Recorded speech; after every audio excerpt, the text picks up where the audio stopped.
Waalaikumsalam warahmatullahi wabarakatuh. Alhamdulillah wa kafa wassalatu ala Mustafa Sayyidina Muhammad wa ala alihi wa ashabihi najma'in. Rabbi shrah li sadri wa yassir li amri wahlul 'uqdatam min lisani yafqahu qawli. Bapak Ibu yang mudah-mudahan kita sama-sama dirahmati Allah Subhanahu wa taala.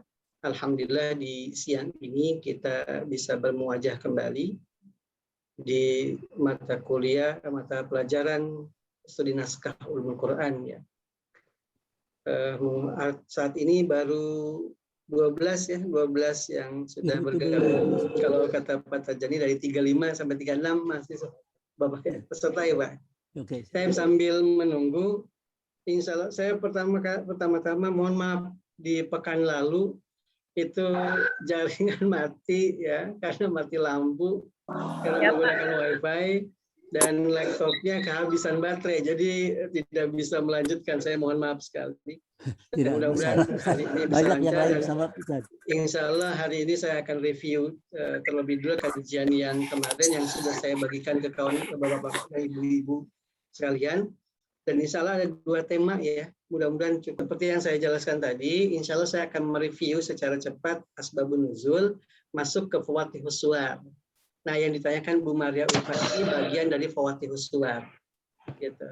Nah, itu nanti insya Allah.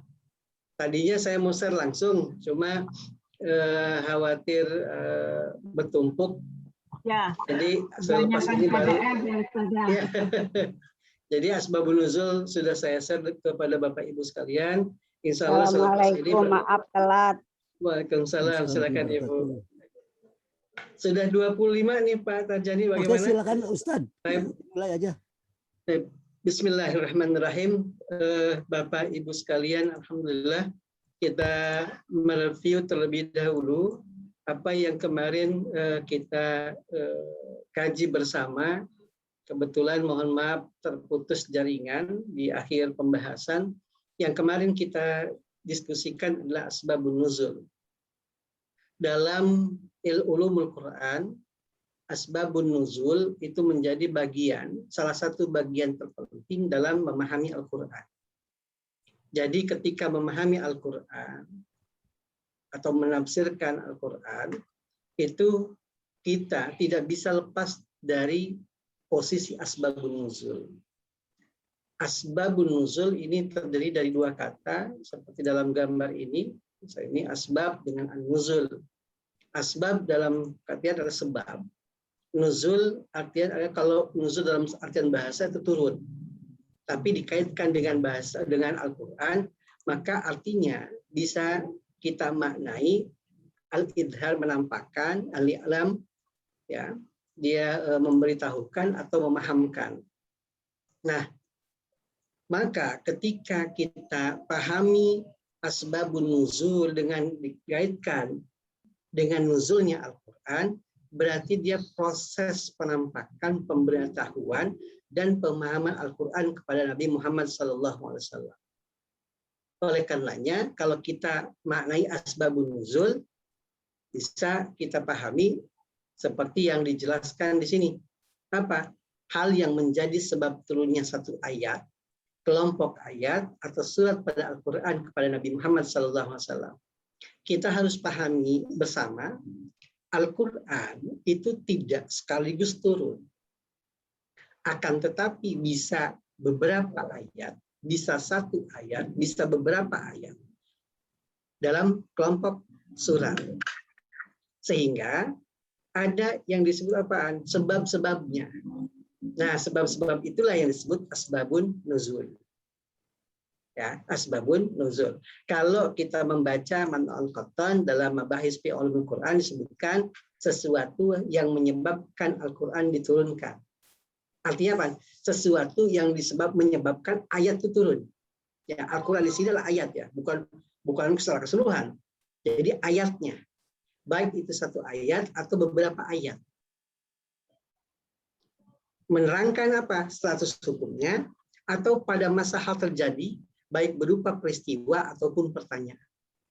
Senada dengan Man'ul Qattan, Subis Saleh menjelaskan suatu yang terjadi menjadi sebab turunnya ayat atau beberapa ayat, atau suatu pertanyaan menjadi sebab turunnya.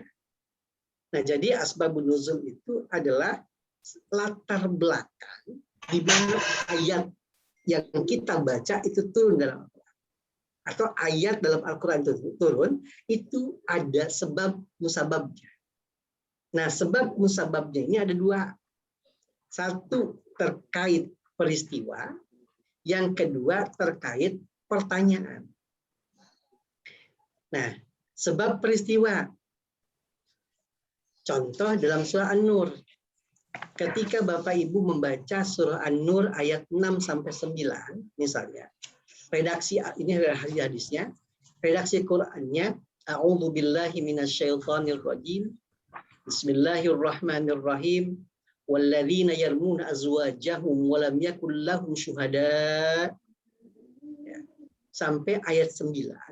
Kalau kita baca secara letterlek misalnya, oh ini tentang yarmu, roma yarmu itu menuduh. Kalau bahasa Arabnya roma yarmu secara letterlek itu melempar. Maka kalau kita terjemahkan walladzina yarmuna azwajahum, dan barang siapa misalnya yang menuduh ya pasangannya. Ini saya pasangannya dengan perbuatan zina misalnya. Maka di sini diharuskan adanya saksi. Nah, kalau kita baca ini gimana sih? Ternyata ayat An-Nur ayat 6, surah An-Nur ayat 6 sampai 9 itu ada historisnya. Apa historisnya? Seperti yang dijelaskan dalam Sunan Tirmidzi, ya, dijelaskan bahwa hadatsana Qutaibah. Mohon maaf. Ini. Baik. Surah An-Nur ayat 6 sampai 9 ini dijelaskan dalam Sahih Al-Bukhari. Ya, dijelaskan bahwa ayat yang kita baca tadi, ya, walladzina yarmuna azwajahum wa lam yakul lahum syuhada illa anfusuhum fasyahadatu ahadihim arba'u syahadatin billah innahu laminas shadiqin wal khamisatu anna la'natallahi alaihi in kana minal kadhibin wa yadra'u anha al-'adzaba an tashhada arba'a syahadatin billah innahu laminal kadhibin wal khamisata anna ghadaballah 'alaiha in kana minas shadiqin. Jadi kalau kita membaca keterangan dalam Sahih Al-Bukhari, ayat tersebut turun karena peristiwa Hilal bin Umayyah menghadap Rasul bahwa istrinya telah melakukan perbuatan zina. Ya, melakukan perbuatan zina. Nah ini. Siapa? Bersama syarik sama. Maka Nabi mimik wahyu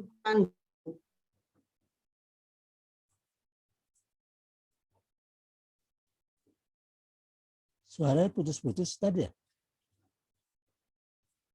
Oleh Allah Subhanahu wa taala itu berkaitan dengan satu peristiwa. Itu pertama. Lalu ada nggak bentuk lain selain peristiwa? Ada. Bentuk lain selain peristiwa adalah sebuah pertanyaan. Nah, sebuah pertanyaan seperti ayat dalam surah Al-Isra. Tentang apa? Tentang ruh. Ketika itu Quraisy berkata, kaum Quraisy ini mau datang ke Rasul. Jadi ini dalam Sunan Tirmidzi dijelaskan dalam satu hadis bahwa orang-orang Quraisy mau menghadap Rasul Muhammad SAW.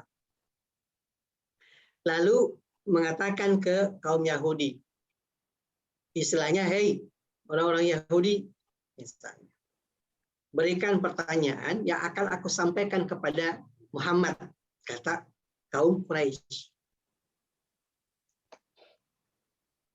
Maka orang Yahudi mengatakan, tanyakan tentang ruh. Nah, di sini datanglah orang Quraisy kepada Nabi Muhammad. Fasa'aluhu anir ruhu, di sini kepada Nabi Sallallahu Alaihi Wasallam. Ya. Fasa'aluhu, bahwa orang Quraisy itu maka bertanya kepada Nabi tentang ruh. Maka ketika orang Quraisy bertanya kepada Nabi tentang apa sih ruh, fa'anzalallah ta'ala wa yas'alunaka 'anir ruh qulir ruhu min amri rabbi. Firman Allah dalam Al-Isra menjelaskan, wa yas'alunaka 'anir ruh, dan mereka bertanya kepadamu ya Muhammad tentang ruh. Qul, katakannya, al-ruh min amri rabbi. Jadi ayat Al-Isra ini diturunkan berkenaan dengan pertanyaan yang diajukan kepada Nabi Muhammad SAW. Dua tuh. Jadi kalau tadi peristiwa Hilal bin Umayyah datang ke Rasul mengadukan perilaku istrinya, lalu Allah turunkan ayat Al-Quran surah An-Nur ayat 6-9. Maka yang kedua, bentuk asbabun nuzul itu dari sebuah pertanyaan. Jadi pertanyaan yang diajukan kepada Nabi Muhammad SAW, maka Allah yang jawab.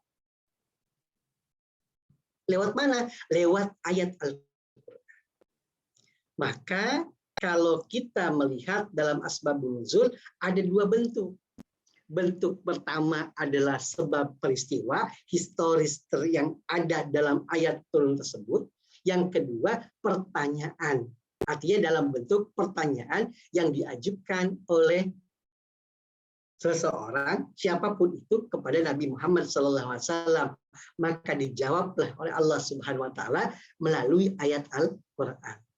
Nah, ini dua bentuk yang ada. Dua bentuk yang ada dalam apa? Dalam bentuk asbabun nuzul. Pertanyaan kemudian, kita tahu asbabun nuzul itu di mana? Sedangkan tadi misalnya, ketika saya bacakan ini, misal, Anna Hilal ibnu Umayyah qadhafa imra'atahu inda Nabi sallallahu alaihi wasallam bi Syariq ibnu Sahma. Faqala Nabi sallallahu alaihi wasallam al-bayyina aw haddu fi dhahrik.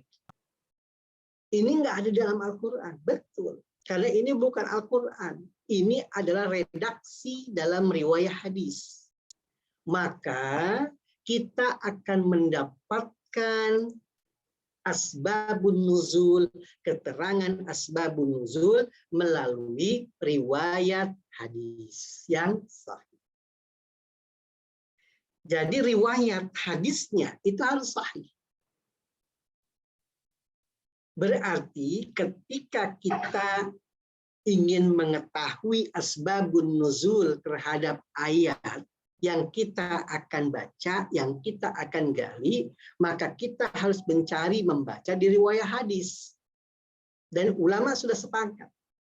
Riwayat hadis atau hadis yang dapat digunakan dalam menjelaskan asbabun nuzul itu harus betul-betul sahih. Jadi nggak bisa yang hasan, nggak bisa yang dhaif. Dia betul-betul harus sahih. Oke, jadi dari mana kita mengetahui asbabun nuzul? Dari riwayat hadis yang sahih. Lalu buat apa kita mengetahui asbabun nuzul? Untuk memahami maksud dan tujuan ayat yang dikandung. Jadi ketika kita membaca ayat Al-Quran, kita bisa saja mengartikan. Misalnya Bapak Ibu sekalian sudah belajar bisa bahasa Arab. Setidaknya bisa baca tuh, bisa membaca dan bisa mengartikan. Bisa.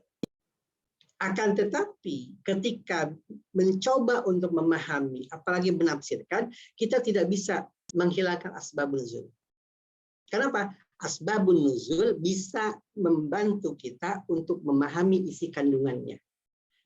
Pun Nomor dua, bisa memahami kita tentang aspek hukum yang terkandung dalam ayat tersebut. Apakah hukumnya bersifat umum atau khusus? Yang ketiga, asbabun nuzul bisa dipakai cara terbaik kita dalam apa? Dalam memahami ayat yang kita kaji. Oleh karenanya, Bapak Ibu sekalian, asbabun nuzul bagian dari ulumul Quran. Jadi nggak bisa dilepaskan. Ketika kita ingin menafsirkan, misalnya, kita baca ayatnya, lalu kita cari, ada nggak nih asbabun nuzulnya? Nah, pertanyaan kemudian ketika saya katakan, kita cari asbabun nuzulnya. Pertanyaannya, apakah semua ayat Al-Quran itu ada asbabun nuzulnya atau tidak? Ya. Saya Al-Zarqani mengatakan tidak semua. Ya, tidak semua ayat Al-Quran itu ada asbabun nuzulnya. Walaupun ada yang mengatakan semua pasti ada asbabun nuzulnya. Akan tetapi riwayat hadis yang sahih yang mengidentifikasi asbabun nuzul itu tidak terekam secara keseluruhan. Tapi saya mengutip pendapat Az-Zarqani, tidak semua, gitu. Tidak semua ayat ada asbabun nuzulnya. Dikaitkan dengan riwayat yang sahih. Kenapa? Kita tidak bisa menentukan asbabun nuzul seenaknya. Karena asbabun nuzul itu dapat kita dapatkan dari mana? Dari informasi sahabat Rasul yang didapat dari Rasul sendiri. Maka semua aspek asbabun nuzul itu berasal dari Rasulullah Shallallahu Alaihi Wasallam. Nah, ini Bapak Ibu sekalian review yang sempat kemarin terputus ya, untuk memahami bahwa dalam membaca asbabun nuzul kita dapat membaca dua hal bentuk ya. Bentuk asbabun nuzul itu ada dua. Pertama, bentuk peristiwa, sebab peristiwa. Ketika ada peristiwa, maka turunlah ayat Al-Quran menjelaskan peristiwa tersebut. Yang kedua, bentuk pertanyaan. Nabi ditanya oleh seseorang, siapapun orang itu, lalu Allah memberikan jawabannya dengan menurunkan ayatnya. Di antaranya adalah itu tadi arru, ketika sebuah pertanyaan. Nah, ini mungkin yang bisa saya jelaskan atau mereview terhadap materi asbabun nuzul. Silakan Bapak Ibu, ada pertanyaan sebelum kita masuk kepada tema selanjutnya. Ada yang mau ditanyakan dulu? Silakan. Pak Ustadz, nanya Pak Ustadz. Ya, silakan Pak Nopian. Ini tadi kan dasarnya asbab itu adalah peristiwa dan pertanyaan. Betul. Nah, pertanyaan saya adalah, apakah satu sebab itu bisa lebih dari satu peristiwa? Baik. Karena saya pernah baca, misalnya surat 2 ayat yang tentang istrimu adalah ladangmu gitu. Nah itu kan ada dua peristiwa, yang satu orang Yahudi bilang katanya matanya juling. Nah kalau yang satu nggak bilang matanya, pokoknya dia tampang susah karena habis mendatangin istrinya dari belakang. Nah di Quran itu dipilih yang benar itu adalah yang Yahudi ngomong ini, yang mata juling. Nah pertanyaan saya, pada ayat 6-9 surat apa tadi, surat An-Nur itu kan sebenarnya peristiwa, tapi kalau kita baca sampai selesai terjemahan 6-9 itu peristiwanya nggak jelas. Yang salah siapa? Karena dua-duanya, istri maupun suami, kalau berdusta udah bersumpahnya akan dilaknat. Kelihatannya begitu. Jadi peristiwa itu kan fakta yang terjadinya sebenarnya apa, kita nggak bisa lihat kalau dari ayat 6-9 aja. Gimana Pak Ustadz? Terima kasih Pak Ustadz. Terima kasih Pak Novia pertanyaannya. Jadi betul, saya dalam ulumul Quran memang dijelaskan tentang misalnya ada al-ibrah bi umumil lafaz dan bi khususil sabab. Pertanyaan tadi dari Panopian, apakah satu sabab nuzul merangkum beberapa ayat misalnya? Bisa jadi Bapak. Bisa jadi. Nah, khusus tadi yang kita baca surah An-Nur misalnya ayat 69, di situ pertanyaan Panopia, mana yang benar, mana yang salah? Kalau kita dalami di situ, dalam peristiwa Hilal menuduh istrinya berbuat zina, justru produk hukum yang keluar. Apa produk hukumnya? Kewajiban menghadirkan saksi.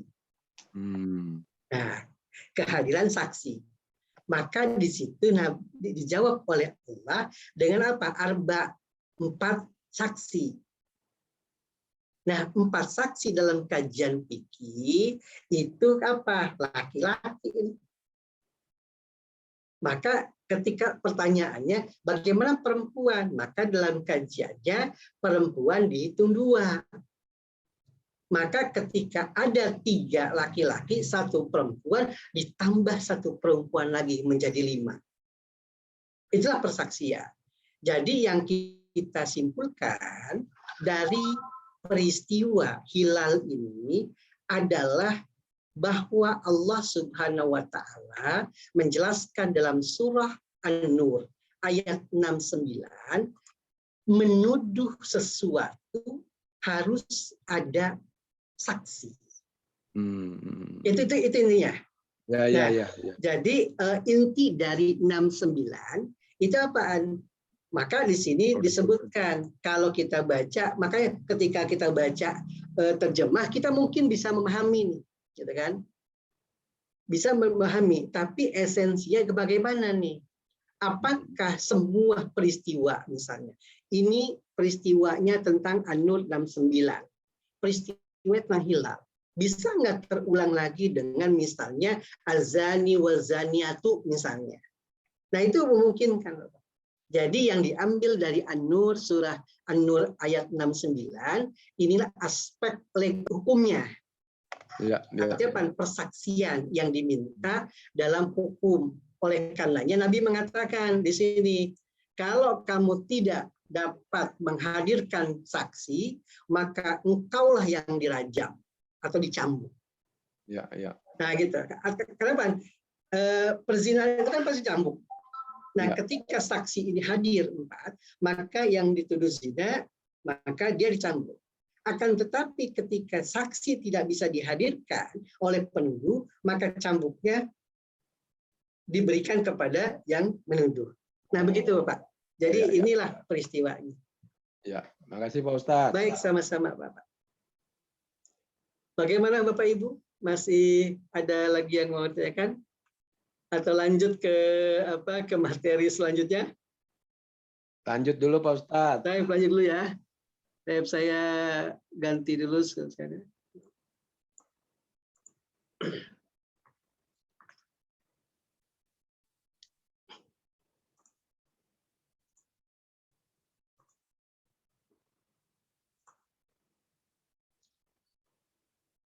Baik Bapak Ibu sekalian, alhamdulillah untuk review asbabun nuzul, bagian dari ilmu Al-Quran, sudah selesai. Kita pahami titik fokus asbabun nuzul bahwa kita dapat mengetahui latar belakang ayat yang ada dalam Al-Quran itu diturunkan.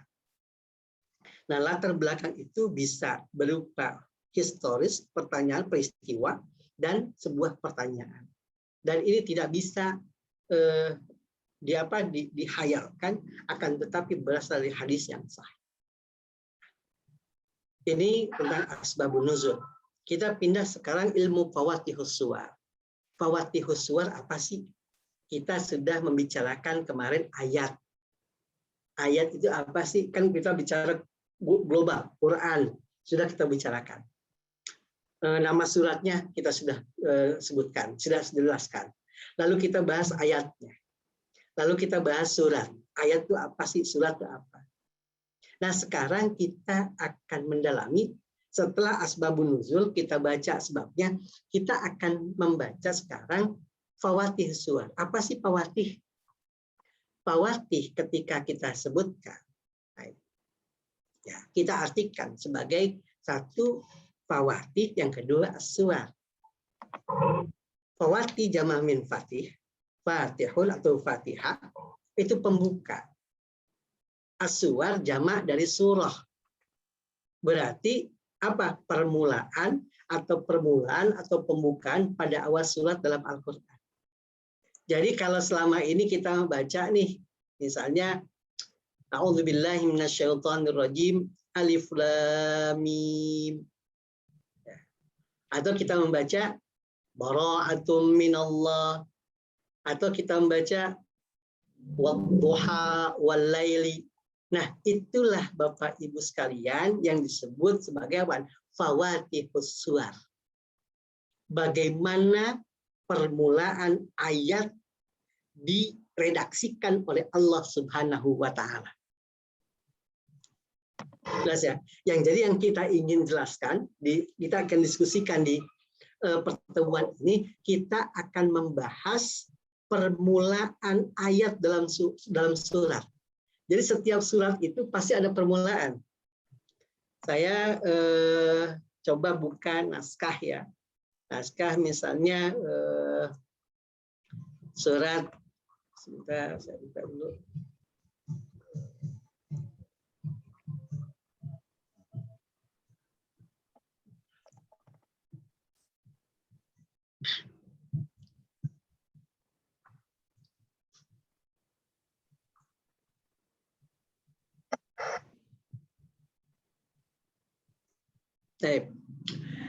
Kita buka misalnya surah Al-Fatihah.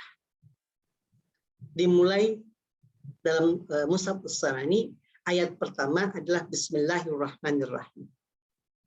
Baru Alhamdulillahirabbil alamin. Kita buka misalnya surah Al-An'am.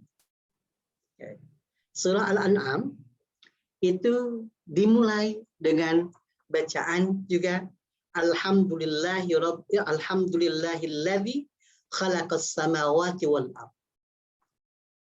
Alhamdulillah di situ. Lalu di surah Maryam disebutkan dalam surah Al-Maryam kaf ya ain shad.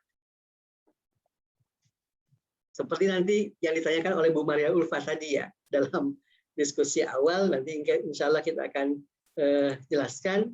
Lalu kita baca Yasin. Diawali Yasin. Nah, ini adalah bagian dari Fawatihus Suwar. Jadi yang saya bacakan tadi diantaranya adalah redaksi-redaksi yang mengawali dalam satu surat. Maka disebut Fawatihus Suwar. Maka permulaan atau pembukaan pada awal surat dalam Al-Quran. Bagaimana bentuknya? Kok tadi beda-beda ya? Ada yang misalnya Alhamdulillahirabbil alamin, ada alif lam mim, ada wadduha misalnya. Nah, di sini dalam Ulumul Quran, Imam Al-Jarkasi menjelaskan ada 10 bentuk pembukaan dalam surat. Yang pertama, bentuk redaksinya itu adalah pujian. Yang kedua, bentuk dari Fawatihus Suwar adalah al-huruf at-tahajji. Oke, nanti kita jelaskan. Lalu ada bentuknya, bentuk an-nida, panggilan. Lalu bentuk keempat, al-jumlah al-khobariyah, berita. Lalu bentuk selanjutnya adalah al-qasam, sumpah. Bentuknya sumpah nih. Yang dijelaskan dalam Al-Quran. Nanti kita akan lihat bentuk-bentuknya. Yang keenam, ini bentuknya apa? Kalimat asyartiyah. Syaratiyah, syarat. Lalu bentuk perintah. Ke-8 bentuk pertanyaan. Ke-9 bentuknya adalah doa. Yang ke-10 taklil atau alasan. Ini Bapak Ibu sekalian bisa dibaca di kitab Al-Burhan fi Ulumil Quran karangan Az-Zarkasi, Ibn Abdullah Az-Zarkasi. Ini ada 10 bentuk. Jadi Imam Az-Zarkasi dalam Al-Burhan fi Ulumil Quran itu menyaringkan bahwa 10 itu bentuk-bentuk dalam pembukaan surat. Jadi ketika Bapak Ibu sekalian baca Al-Quran, ketika masuk ke setiap surat, itu pasti ada bentuk awal. Ada ayat awal yang dibaca, itulah disebut khawatim surat. Nah, ada khawatim surat. Jadi dalam Ulumul Quran itu dijelaskan atau dikaji bagaimana Allah mengawali dalam satu surat dan bagaimana mengakhiri ayat pada satu surat. Ini menarik Bapak Ibu sekalian. Jadi kalau kawan-kawan di sastra itu menggabungkan keindahan antara awal dan akhir, misalnya, biasanya tuh. Nah, yang kita kaji di kajian siang ini adalah kita membaca bagaimana sih Allah mengawali surat dengan ayatnya. Nah, bentuk pertama apa? Bentuknya adalah ini Bapak Ibu sekalian, bentuk pujian. Atau dalam bahasa Arabnya as-sana. Dalam bentuknya ini ada 2 bentuk. Satu, penegasan atas kesempurnaannya Allah. Maka ketika as-sana dalam bentuk ya, contoh dalam surah Al-Fatihah disebutkan Alhamdulillahirabbil alamin. Itu apa? Penegasan atas kesempurnaan Allah Subhanahu wa taala. Nah, penggunaan kata alhamdu itu ada dalam Al-Fatihah, dalam surah Al-An'am, surah Al-Kahfi, surah Saba, surah Fatir disebutkan dengan redaksi yang bermacam-macam. Apa yang kita bisa pahami bahwa Allah mengawali ayat dalam satu surat itu apa? Bentuknya adalah as-sana, pujian terhadap kesempurnaan Allah Subhanahu wa taala. Nah, bentuk penetapan sifat terpuji bagi Allah, ini kan bentuk bahwa sifat Allah, sifat terbaik Allah, sifat kesempurnaan Allah. Jadi itu yang pertama. Yang kedua, kita bisa baca sifat terpuji bagi Allah dengan apa? Tabaraka. Jadi ada 2 nih. Satu, menggunakan kata alhamdu. Yang kedua, menggunakan tabarok. Seperti dalam surah Al-Furqan, Tabarakalladzi nazzalal furqana ala 'abdihi. Lalu dalam surah Al-Mulk, Tabarakalladzi biyadihil mulk wa huwa ala kulli syai'in qadir. Sama-sama tuh bahwa as-sana ini bisa dibaca melalui kata alhamdulillahirabbil alamin, yang kedua tabarok. Sama maknanya, bahwa Allah menghadirkan makna bahwa inilah sifat terbaik terpuji bagi Allah Subhanahu wa taala. Yang kedua, as-sana mensucikan Allah dari sifat negatif. Artinya apaan? Tadi kita simpulkan. Satu, bahwa penetapan, kita baca tadi, penetapan kesempurnaan Allah, bahwa Allah betul-betul sempurna. Dijelaskan dengan kalimat alhamdulillah dengan tabarok, tabaroka. Yang kedua, menggunakan kata-kata apa? Yang memang mensucikan Allah dari sifat negatif, bahwa Allah tidak ada sifat negatifnya. Maka Allah gunakan, misalnya Sabbahalillahi ma fis samawati wal ard wa huwal azizul hakim. Nah, menggunakan kata-kata apa? Sabbaha atau kata-kata yusabbihulillah. Atau kata-kata yang dimasukkan dalam surah Al-Isra, Subhanalladzi asra bi'abdihi. Nah, jadi dalam as-sana, Bapak Ibu sekalian, ada dua bentuk. Bentuk pertama adalah peneguhan pernyataan bahwa Allah Maha Sempurna. Yang kedua adalah bahwa Allah Maha Suci, jauh dari sifat negatif, menggunakan apa? Kata-kata at-tasbih. Bisa dalam bentuk sabbahalillah, bisa yusabbihu, bisa subhanalladzi asra. Maka menggunakan kata-kata subhana. Nah, ini bentuk dari pujian.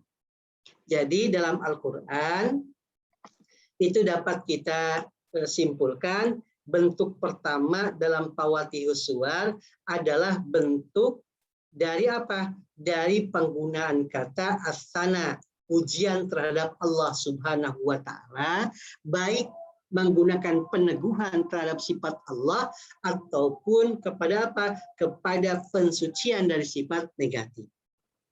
Inilah dari Fawatihus Suwar pertama. Yang kedua, huruf at-tahajji, atau biasa juga ada huruf al-muqatta'ah, huruf yang terputus-putus. Contoh, alif lam mim, alif lam mim shad, kaf ha ya ain shad, toha, atau nun, qaf. Nah, pertanyaan Bu Maria Ulfa adalah tentang apa? Huruf tahajji, atau disebut huruf al-muqatta'ah. Jadi huruf-huruf yang memang mengawali beberapa surat. Dalam hitungan di sini ada 29 surat yang menggunakan huruf at-tahajji atau huruf al-muqatta'ah. Apa yang dibahas? Nah, bentuknya bisa jadi menggunakan satu huruf. Contoh, shad, qaf, nun. Ada yang dua huruf menggunakan hamim, toha, tosin, atau yasin, dua. Atau tiga huruf, alif lam mim, tosin mim. Atau 4 huruf, misalnya alif lam mim ro, 4. Atau yang 5, hamim ain sin qaf, kaf ha ya ain shad. Nah, ini Bapak Ibu sekalian adalah Fawatih Suwar dengan apa? Huruf tahajji atau huruf muqatta'ah. Huruf yang memang terputus-putus dibacanya. Kita pun bacanya ini dibacanya terputus-putus. Ada beberapa kekeliruan dari membaca, misalnya. Ada yang baca nih, kahaya aso. Nah, itu keliru tuh. Jadi muqatta'ah dibaca sesuai dengan hurufnya. Kaf, ha, ya, ain, shad. Jadi memang dibaca terputus-putus. Maka disebut huruf at-tahajji atau huruf al-muqatta'ah. Nah, pertanyaannya tadi dari Bu Maria Ulfa, sekalian saya jawab ya. Apa sih maknanya? Bagaimana memaknainya? Saya tulis di sini. Hanya Allah Subhanahu wa taala yang mengetahui maknanya. Wallahu a'lam bis-shawab. Ada apa? Allah, hanya Allah lah yang mengetahui. Pertanyaan dari Bu Maria Ulfa tadi, apakah Rasul juga tidak mengetahui terhadap makna ayat dalam huruf al-muqatta'ah? Betul, ada ayat misalnya muhkam, ada ayat mutasyabihat. Nanti kita akan jelaskan. Nah, ketika huruf al-muqatta'ah atau ada dalam mutasyabihat disebutkan dalam satu ayat warrasikhuna fil ilm, orang-orang yang memang memiliki pemahaman, bisa memaknainya. Akan tetapi pada posisi al-muqatta'ah saya pribadi mengikuti ulama bahwa huruf al-muqatta'ah hanya Allah Subhanahu wa taala saja yang mengetahui maknanya. Maka disebutkan dalam beberapa riwayat Allah sajalah yang mengetahui maknanya. Nah, apakah Nabi Muhammad SAW tidak mengetahui? Ketika kita membaca riwayat-riwayat, kita akan memahami ayat maknanya itu dari riwayat. Jadi tafsir misalnya itu ditafsirkan oleh siapa? Rasul sendirilah yang menafsirkan, Bapak Ibu sekalian. Seorang mufassir yang maha mengetahui segala pemaknaan ayat ya Nabi Muhammad SAW. Pemahaman dari Nabi Muhammad SAW diberikan kepada para sahabat. Nah, untuk huruf al-muqatta'ah ini tidak ada penjelasannya. Maka ketika tidak ada penjelasannya, saya memahami hanya Allah Subhanahu wa taala yang mengetahui maknanya. Itu yang pertama. Yang kedua, ada tidak sih mufassir yang memang memaknai? Ada. Terutama yang mufassir dengan corak isari. Isari itu seperti penafsiran gaya sufistik, gaya sufi. Maka beberapa itu menjelaskan pemaknaannya. Tapi itu kan tidak ada riwayatnya. Hanya apa? Hanya zauq rasa mufassir bercorakkan sufistik tersebut yang menjelaskan pemaknaan dari apa? Huruf-huruf muqatta'ah tersebut. Nah, oleh karenanya untuk menjawab dari pertanyaan Bu Maria Ulfa, apakah Rasul mengetahui? Wallahu a'lam. Yang pasti ketika Rasul menjelaskan atau kita membaca riwayat hanya mendapatkan bahwa hanya Allah lah yang memang memahami atau menjelaskan tentang huruf al-muqatta'ah dengan segala maknanya. Qaf misalnya. Ya, bagaimana kita bisa menjelaskan? Ketika tidak ada riwayahnya misalnya. Kan beda ketika misalnya disebutkan dzalikal kitabul la raiba fi.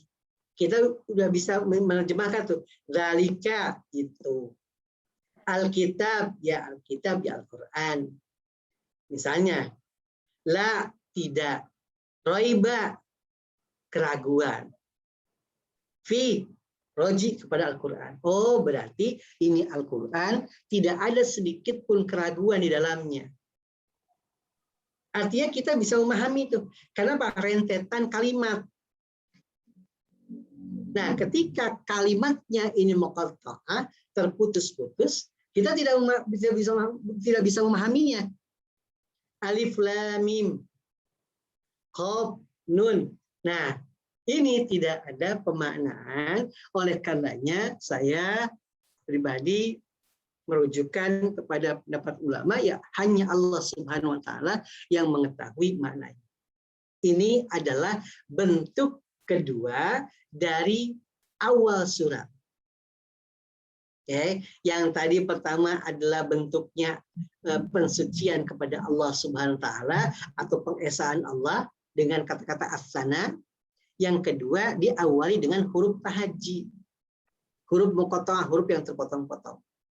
Yang ketiga bentuknya apa? An-nida, panggilan Bapak Ibu sekalian.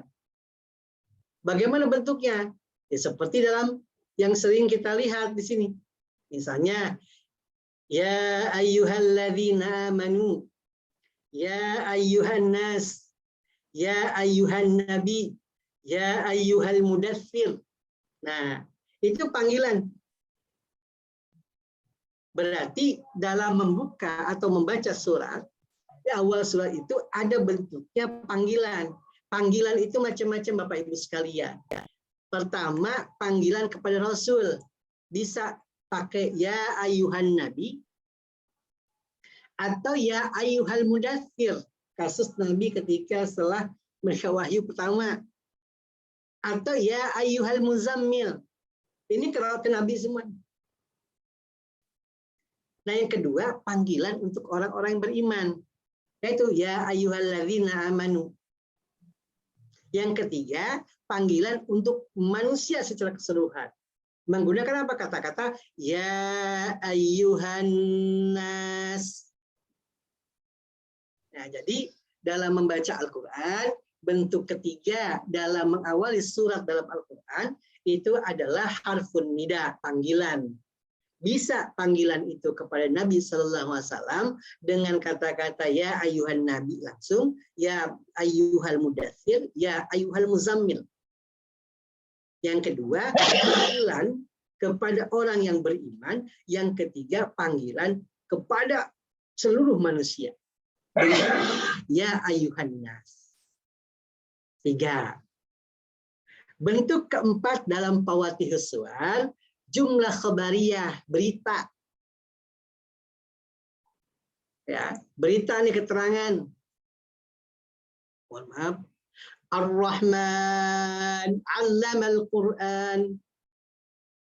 Atau bara'atun minallah wa rasul. Atau yas'alunaka 'anil anfal. Qad aflahal mu'minun atau qad aflahal mu'minun. Nah, ini adalah redaksi berita yang diberikan di awal pembukaan surat. Maka disimpulkan oleh para ulama disebut al-jumlah al-khabariyah. Kalimat berita. Gitu. Nah, bentuknya seperti ini. Yas'alunaka 'anil anfal misalnya. Oh, berita kenapa? Ada sebuah pertanyaan. Inilah Allah memulai satu ayat dari satu surat. Inilah menggunakan jumlah al-khabariyah. Jadi ya ini yang kelima. Yang keenam, oke. Sebentuk keenam ada al-jumlah al-khabariyah fi'liyah, ada ismiyah ya. Tapi tadi saya sudah gabungkan. Di sini tentang misalnya Ar-Rahman 'allamal Qur'an, bara'atun minallah wa rasuluh misalnya. Nah, sekarang yang keenam al-qasam.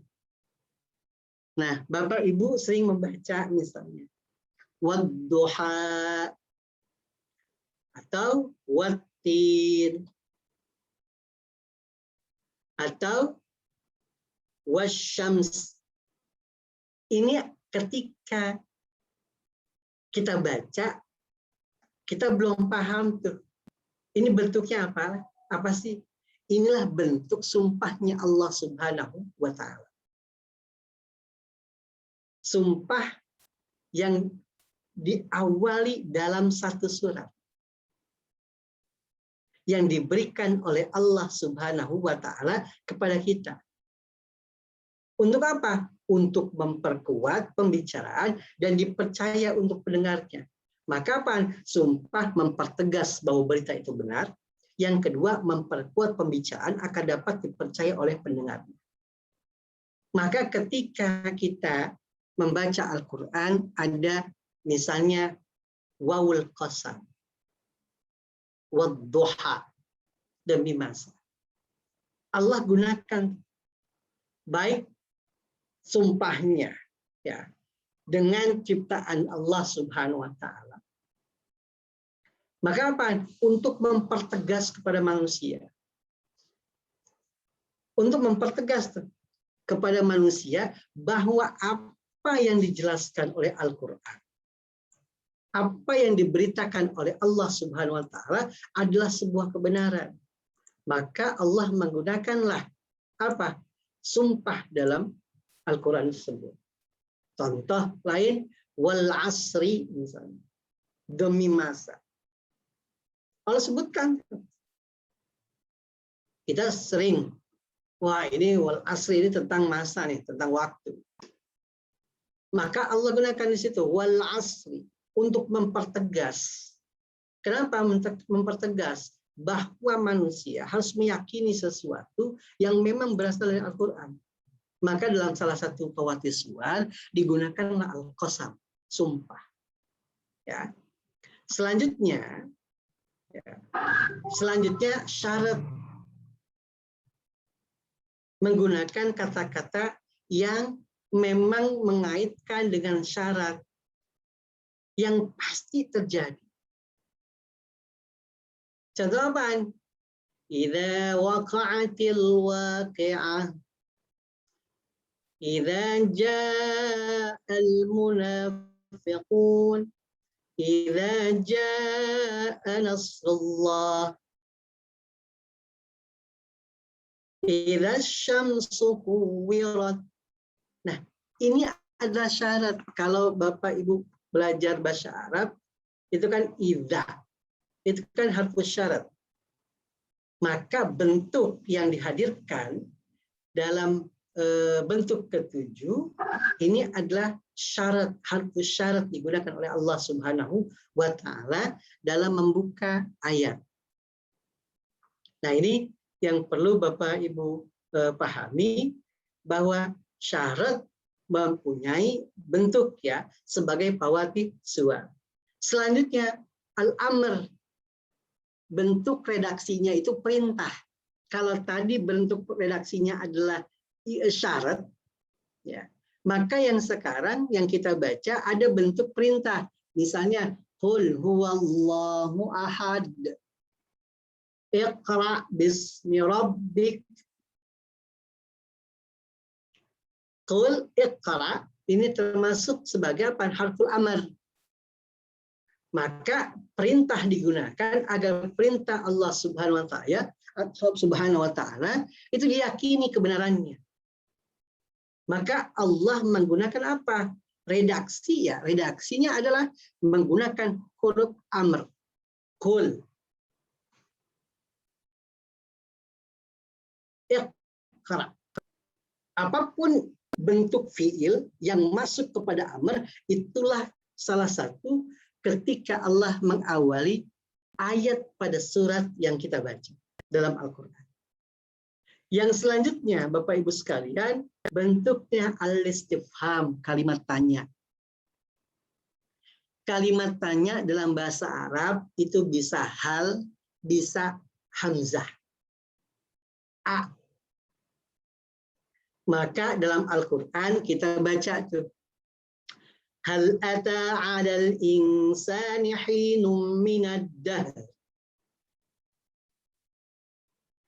Atau dalam Al-Ghasyiyah, hal ataka hadithul ghasyiyah. Itu hal. Ada a, hamzah. Alam tara kaifa fa'ala rabbuka bi ashabil fil. Nah, alam nashrah, ara'aita. Jadi al-istifham, kalimat tanya itu dalam bahasa Arab bisa pakai hal, misalnya nih, hal akalta, apakah kamu sudah makan? Atau menggunakan akalta. Jadi bisa pakai hal, bisa pakai hamzah. Adzahabta ilal ma'radi? Apakah kamu sudah pergi ke pameran? Hal zahabta ilal ma'radi? Sama maknanya. Jadi penggunaan hal ataupun pakai a itu sama-sama maknanya sebagai apa? Al-istifham. Kalimat tanya. Yang selanjutnya fawatih suwar dalam bentuk apa? Doa. Tapi doa di sini sebagai diartikan sebagai ponis. Wailul lil mutaffifin. Wailul likulli humazatil lumazah. Tabbat yada abi lahabin wa tab. Nah, ini disebut apa? Doa. Doa ini maknanya ada harapan, diartikan sebagai ponis. Semoga tabbat yada abi lahabin wa tab. Ini ponis bagi apa? Abu Lahab. Wailul lil mutaffifin. Ini kan ponis Bapak Ibu sekalian. Artinya bentuk yang saat ini kita baca adalah bentuk doa, sebuah harapan yang mana diartikan sebagai ponisnya Allah Subhanahu wa taala dalam Al-Qur'an. Yang selanjutnya adalah at-ta'lil, alasan.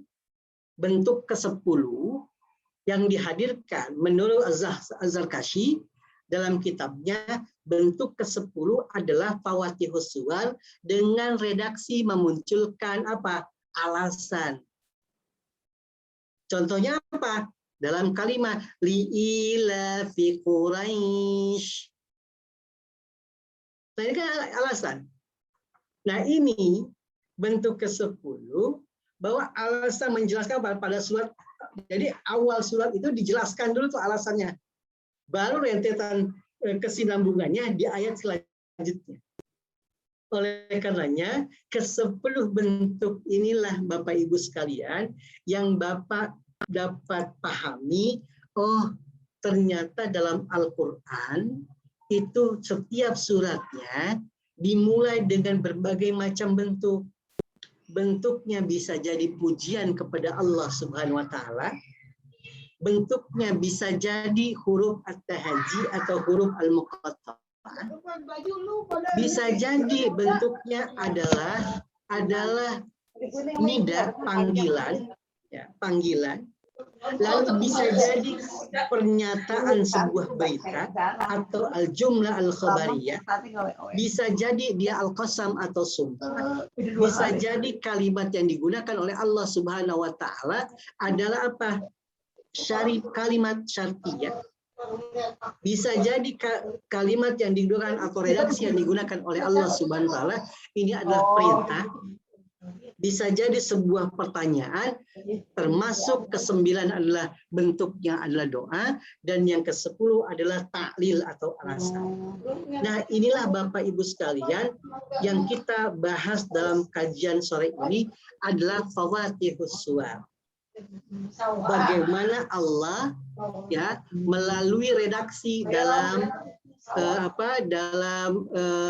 Al-Qur'an itu dihadirkan dengan berbagai macam redaksi yang disimpulkan oleh Az-Zarkashi dalam kitabnya. Ada 10 macam bentuk redaksi Allah mengawali setiap surat. Nah, jadi yang sore ini kita kaji adalah bentuk awal nih, awal ayat pertama yang dihadirkan Allah Subhanahu wa taala di setiap surat. Ada ilmu yang kedua adalah khawatimus surah. Khawatimus surah atau khatimatus surah. Jadi yang kita bahas ini ayat yang pertama sebagai pembukaan. Insya Allah pekan depan, mudah-mudahan Allah berikan umur kita panjang dan kesehatan. Kita akan membahas khawatimus surah, penutup dari surat. Jadi ada ayat yang dibuka di awal, ada ayat ditutup di akhir. Nah, inilah indahnya Al-Qur'an Bapak Ibu sekalian. Apa manfaatnya? Kita bisa satu memahami Al-Qur'an dengan baik. Yang kedua membaca keindahan tentang Al-Qur'an. Artinya dengan banyaknya macam-macam bentuk-bentuk pembukaan dalam ayat Al-Qur'an. Nah, ini kita dapat baca dari apa? Dari fawatihus suwar. Nah, ini mungkin Bapak Ibu sekalian yang bisa saya jelaskan mengenai Fawatihus Suwar. Mudah-mudahan bisa dipahami dengan baik dan insya Allah kita dalami dengan tanya jawab ya insya Allah. Silakan Bapak Ibu sekalian. Tanya Pak Ustadz. Pak Ustadz tanya. Siapa nih? Ibu Ida dulu ya mungkin ya. Ibu Ida, silakan Ibu Ida. Iya, iya. Pak Ustadz mau tanya kalau surat ada per ayat, kalau per juz itu hitungannya apa tuh Ustadz? Per juz. Gimana Bapak? Oh, per juz, oke. Per juz, oke. Dalam Al-Quran itu kan memang kita sudah memahami Al-Quran kalau kita menggunakan mushaf Utsmani yang seperti yang kita baca saat ini, itu terdiri dari 114 surat, 30 juz. Oke. Nah, pertanyaannya bagaimana penentuan juz? Gitu. Nah, dalam Al-Quran gimana? Itu kan pembagian ke hizab ya. Artinya apa? Jumlah ayatnya itu hampir serasi misalnya. Pembagiannya. Artinya juz bisa jadi dia terbagi dalam satu surat. Bisa jadi terbagi dengan rangkaian surat yang banyak. Gitu. Nah ini sebentar Pak Tarjani ya, lagi screen share. Jadi kalau kita membaca, bagaimana pembagiannya? Kok sampai juz 30 misalnya? Nah itu sudah istilahnya dihadirkan dalam Al-Quran. Artinya hitungannya bagaimana? Memang ada nggak sih hitungannya misalnya? Apakah per 100 misalnya? Dalam Al-Quran kalau kita baca ada rubu' misalnya kan. Ini ditandai nih. Misalnya kita buka ya surat Al-Baqarah lah. Sebentar. Surah Al-Baqarah kita buka. Sorry. Atau ini sebentar. Nah, misalnya juz 20. Juz 20 ini dimulai dalam surah An-Naml. An-Naml itu terbagi dua pembagiannya. Ada di surah An-Naml itu juz 19.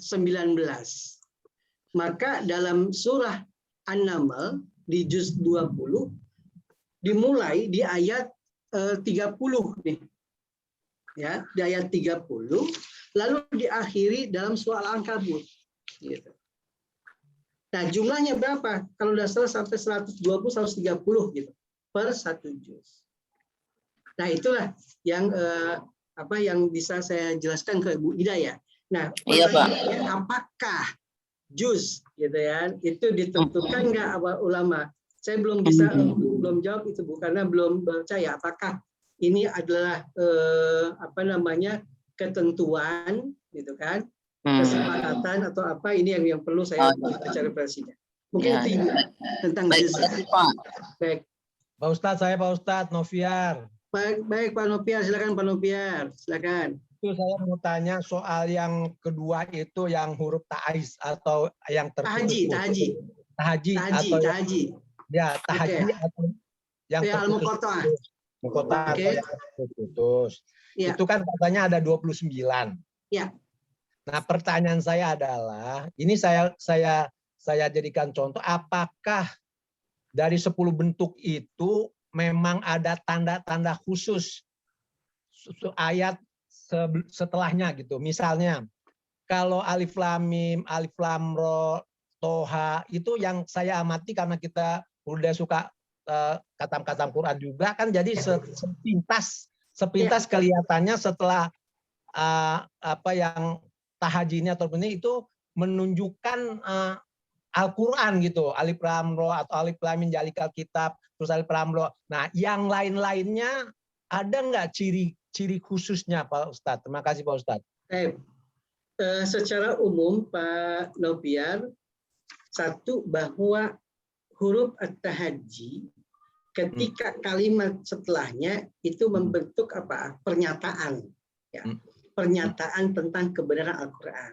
Itu yang saya pahami. Kenapa? Satu, ada ayat yang memang ketika orang merasa ragu terhadap Al-Quran, dia akan bertanya, ini apa maksudnya Qaf misalnya? Ya kan? Alif Lam Mim, maknanya tidak ada. Maka kalimat selanjutnya adalah penekanan terhadap apaan? Terhadap kebenaran Al-Quran. Itu yang pertama, Pak, yang bisa saya baca. Pertanyaan kemudian, ada nggak ciri yang lainnya? Sampai saat ini, saya tidak mendalami tentang ciri khusus ya. Akan tetapi yang saya pahami bahwa dalam huruf al-muqatta'ah, satu adalah diukur bagaimana keimanan kita kepada Allah Subhanahu wa taala. Maka tadi jawaban saya ke Bu Maria, Ulfah, tentang ada maknanya enggak sih? Maka saya mengikuti ulama ya, wallahu a'lam bishawab terhadap makna huruf muqatta'ah. Yang kedua, apakah Nabi mengetahui? Secara yakin bahwa Nabi mengetahui. Akan tetapi untuk menyatakan bahwa makna huruf muqatta'ah itu sampai kepada kita, itu tidak ada riwayat. Gitu. Contoh misalnya, Alif Lam Mim. Ini apa sih maknanya misalnya? Itu kan saya sendiri tidak memahami. Karena riwayatnya tidak ada. Kalau kita mengimani bahwa Rasul mengetahui segalanya misalnya, saya meyakini kecuali hal-hal yang gaib, Nabi pun tidak mengatakan. Misalnya kiamat, Nabi hanya mengungkapkan tanda-tandanya. Kenapa? Karena ya ada hal-hal yang memang Nabi hanya diberikan tanda oleh Allah Subhanahu wa taala, termasuk ketika ditanya tentang ruh. Maka Allah sendiri yang menjawab. Gitu. Nah, mungkin untuk pertanyaan kedua, Pak Nopiar tadi, ada nggak ciri yang lain misalnya?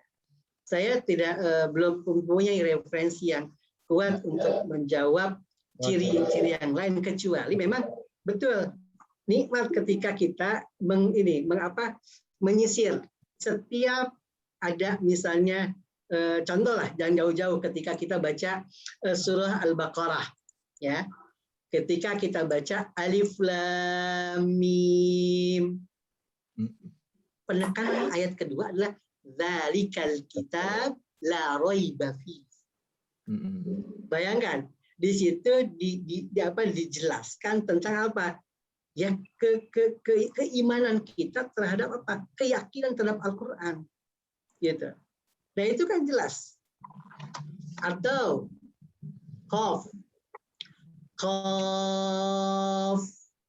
wal Qur'anil Majid. Rajinya ke Al-Qur'an lagi. Ya. Itu seperti yang tadi yang dijelaskan oleh Pak Novian. Atau dalam surah misalnya Nun, ya. Misalnya di surah Qalam. Nun wal qalami wa ma yasturun. Ini kan apa istilahnya memang banyak sekali balaghah atau i'jaz ya, kemukjizatan yang kita dapat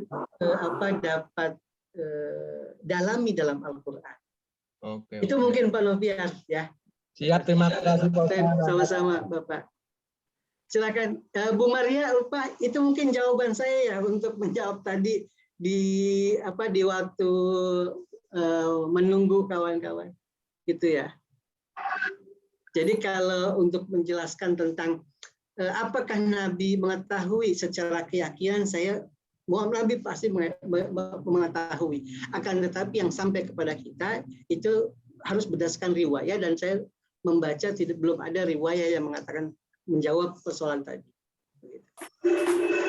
Silakan Bapak Ibu jika ada yang mau didiskusikan kembali.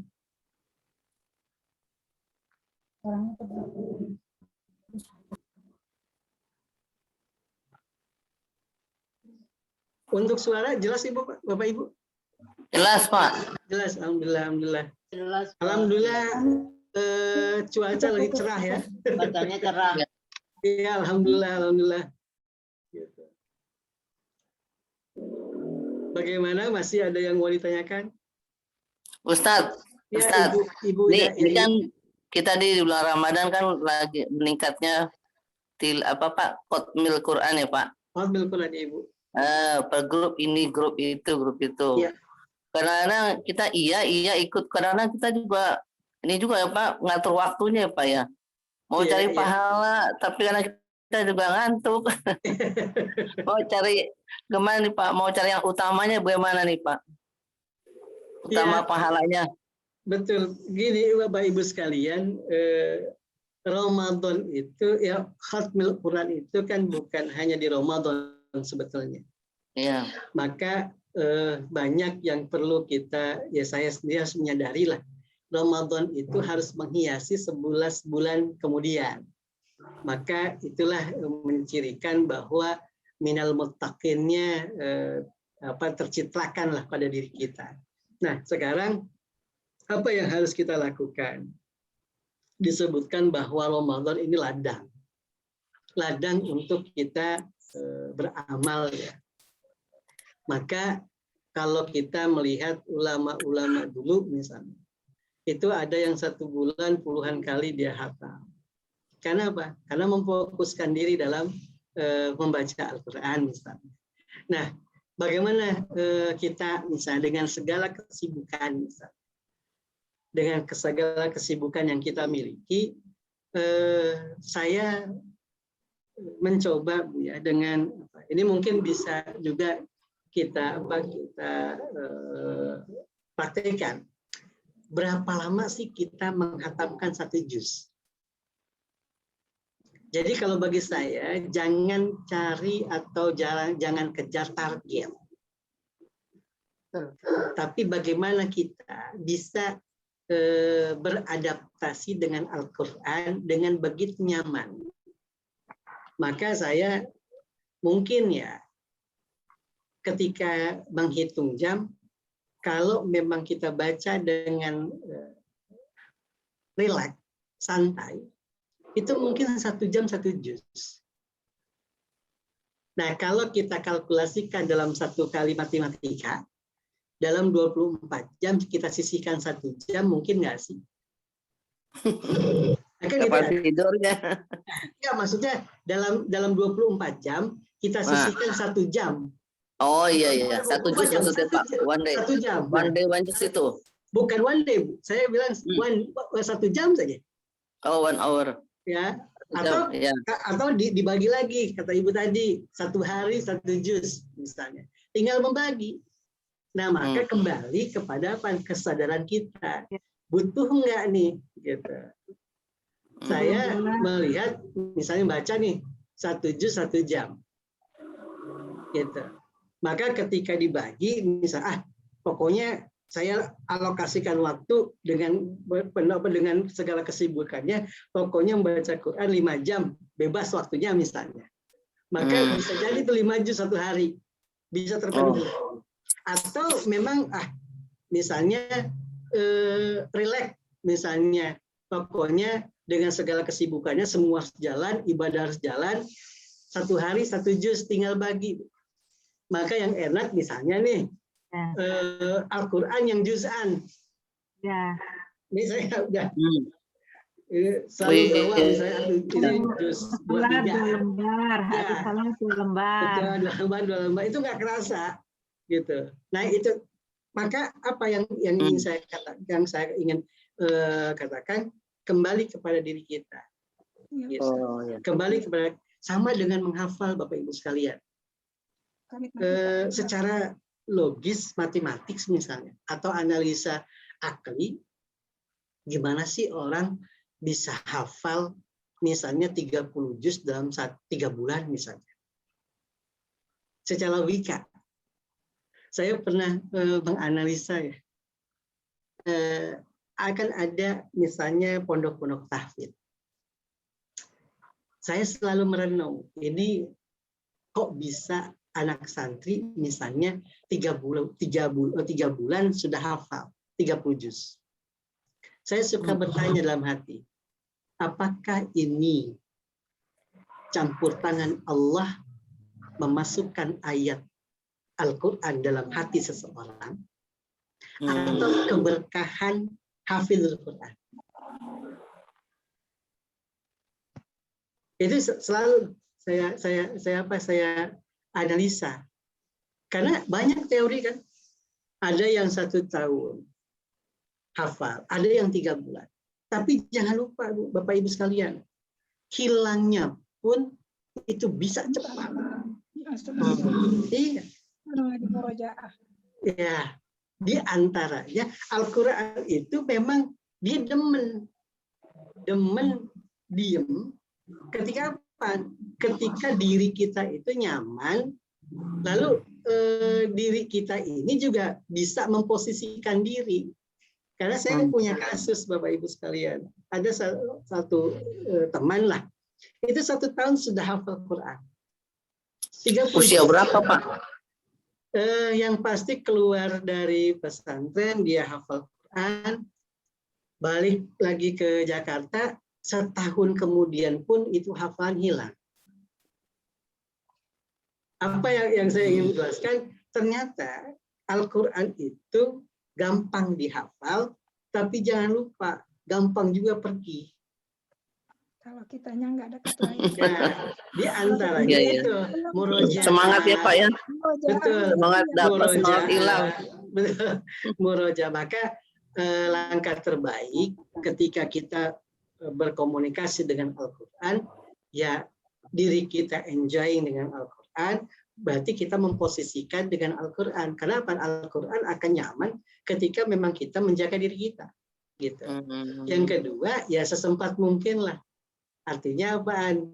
Insya Allah 24 jam misalnya dalam 1 hari, dikurangi waktu istirahat kita, ya sisihkan misalnya 10 menit saja, itu kemungkinan bisa dapat 2 halaman lah. Kalau tidak salah ya, kalau kita itu ya, misalnya 20 menit. Itu mungkin Bu Ida ya. Gitu. Positif saja Pak ya. Ya, yang pasti memang segala amaliyah kita ini dilipat gandakan. Maka kata Nabi dalam hadisnya, man soma Ramadhana imanan wahtisaban ghufira lahu ma taqaddama min dzambi. Ghufira di situ. Apa? Dengan kesiapan kita, keimanan kita. Kalau bicara keimanan berarti kan kita betul-betul. Ihtisaban berarti kita memahami bagaimana seluk-beluk Ramadan. Pahala dikatakan. Bahkan dalam satu hadis disebutkan juga qiyamul lailnya, gitu. Nah itu 11 bulan 1 Ramadan ini, artinya 1 bulan Ramadan ini menjadi bulan yang penuh keberkahan Bapak Ibu sekalian. Gitu. Ya. Mungkin itu Bu Ida. Ya baik Pak Ustadz, makasih. Semangat. Baik, semangat insya Allah mudah-mudahan. Yang terpenting mudah-mudahan kita diberikan kesehatan oleh Allah Subhanahu Wa Taala. Amin. Ditambahkan keberkahannya dan diberikan kenikmatan oleh Allah setiap hari dalam jalan Ramadan. Amin ya Rabbal alamin. Amin. Cukup mungkin Ibu Bapak ya. 5 menit lagi. Terima kasih Ustaz. Saya bersama-sama mari kita tutup dengan kafaratul majelis. Bapak Ibu sekalian, subhanakallahumma wa bihamdika asyhadu an la ilaha illa anta astaghfiruka. Mohon maaf. Walhamdulillah. Wassalamualaikum warahmatullahi wabarakatuh. Waalaikumsalam. Waalaikumsalam.